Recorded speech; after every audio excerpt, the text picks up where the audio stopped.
দর্শক, গভীর শোক এবং দুঃখের সঙ্গে আজকে দিনের শুরুতে যে কথাটা জানতে চাই, বেগম খালেদা জিয়া আর বেঁচে নেই। ইন্না লিল্লাহি ওয়া ইন্না ইলাইহি রাজিউন। আজ ভোর 6টার দিকে এভার কেয়ার হসপিটালে তিনি ইন্তেকাল করেছেন। শেষ সময় তিনি যখন মারা যান, তারেক রহমান সহ তার পরিবারের সদস্যরা ছিলেন। গত দুই থেকেই সংকটাপন্ন অবস্থার মধ্যে দিয়ে যাচ্ছিলেন বেগম খালেদা জিয়া, এবং ডাক্তাররা শেষ চেষ্টা করছিলেন। দুদিনই বলা হয়েছে অত্যন্ত সংকটাপন্ন অবস্থার মধ্যে আছেন। গতকালকে গভীর রাতেও সেই কথা বলা হয়েছে। 1 মাসেরও বেশি সময় ধরে তিনি এভার কেয়ার হসপিটালে আছেন, কিন্তু তার শারীরিক অবস্থার তেমন কোনো উন্নতি নেই। মাঝে মধ্যে একটু উন্নত হচ্ছে, আবার পর মুহূর্তে সেটি অবনতির দিকে যাচ্ছে। এই অবস্থায় চলছিল। এই সংকটাপন্ন অবস্থার মধ্যেই একেবারে শেষ প্রান্তেই তারেক রহমান দেশে ফেরেন, এবং তিনি প্রথমে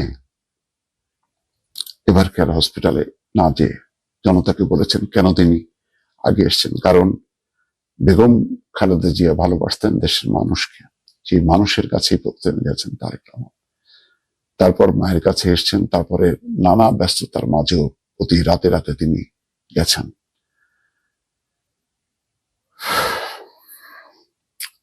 দলের স্থায়ী কমিটির সদস্য সালাউদ্দিন আহমেদ প্রথমে বলেছেন, তাকে কোট করে প্রথম আলো বলেছে, তারেক রহমান তাকে জানিয়েছেন আম্মা আর নেই।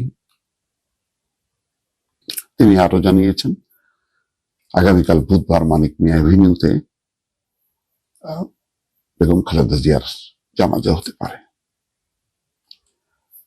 3 বারের প্রধানমন্ত্রী, আপসহীন নেত্রী হিসেবে যার উপাধি, তার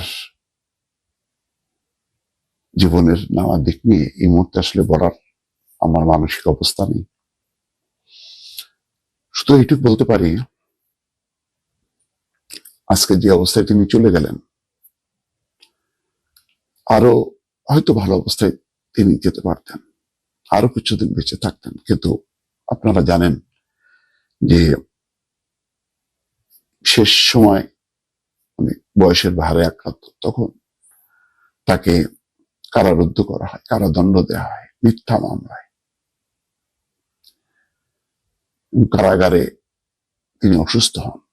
তারপর বিপদ বুঝতে পেরে শেখ হাসিনা সরকার তাকে বাসায় গৃহবন্দী করেন, কিন্তু বিদেশে চিকিৎসার জন্য তার পরিবারের পক্ষ থেকে, দলের পক্ষ থেকে দফায় দফায় আবেদন নিবেদন জানানো হয়েছে।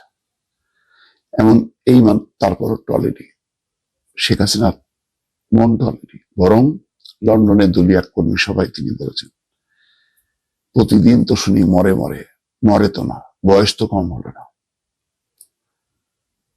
এইরকম নির্মম উক্তিও জাতি শুনেছে। আবার বেগম খালেদা জিয়া এটাও দেখেছে শেখ হাসিনার চরম পতন, গণঅভ্যুত্থানের মুখে কিভাবে পতন হলো, সেটাও তিনি দেখতে পেরেছেন। এইটুকু হয়তো, কিন্তু কখনো পতনের পরেও বেগম খালেদা জিয়া বা তারেক রহমান একটা কটূক্তি করেনি শেখ হাসিনা সম্পর্কে। সামগ্রিক ভাবে যেটা বলা হয় স্বৈরশাসন, স্বৈরাচার, এইসব বলেছে, কিন্তু নাম উল্লেখ করে কোনো অভুক্তি অশ্রদ্ধা করেনি। পার্থক্য এখানে বিএনপি, আওয়ামী লীগ বা বেগম জিয়া পরিবারের সঙ্গে শেখ হাসিনা পরিবারের পার্থক্য এটাই। আল্লাহর কাছে আসলে এই মুহূর্তে দোয়া করা ছাড়া আমাদের আর কিছুই বলার নেই, কিছুই করার নেই। তবে তিনি মানুষের মন জয় করেছেন, সকল মানুষের, 20 কোটি মানুষের তিনি দোয়া পাবেন, এ ব্যাপারে কোনো ভুল নেই।